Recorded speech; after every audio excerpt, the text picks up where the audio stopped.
защитники природы. Ля-ля-ля-ля. Пришел Максим. Привет, Максим. Что в газете пишут? Да, пишут про защиту природы. Пишут, что тот, кто не защищает природу, тот плохой. Ну тогда ясно.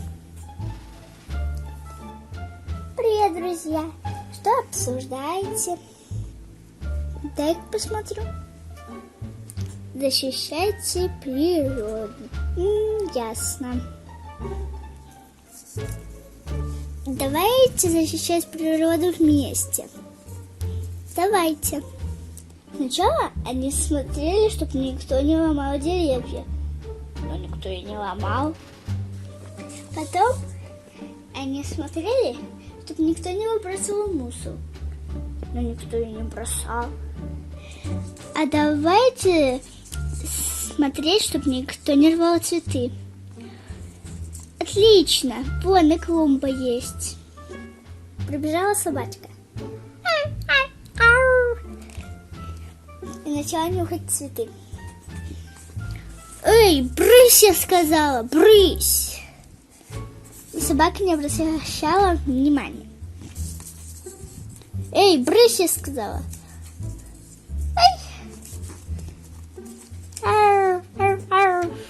Так вот кто мою клумбу портит. Домой идите, а то я вас сейчас... Ой. Ребята, а давайте защищать животных. Это что же часть природы? Давайте. Девочки пошли по подъезду проверять, никто ли не обижает животных. Зашли в первую квартиру. Тук-тук-тук. Здравствуйте. Здравствуйте. А у вас есть животное? Да, вот она. Ее зовут Фёрзик. А вы ее не бьете? Даже нет, что вы. А вы ей корм даете? Да, конечно. А вы с ней и гуляете? Да. До свидания. До свидания. Пошли они во вторую квартиру.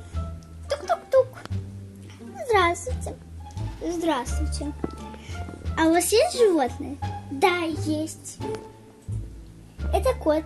Его зовут Барсик. А вы его не бьете? Да нет, он же член семьи. А вы его кормите? Да, конечно. А вы с ним играете? Да, специальные игрушки есть и очень много. Итак, девочки ходили по всем квартирам. И только к вечеру вернулись на улицу. Пришла мама.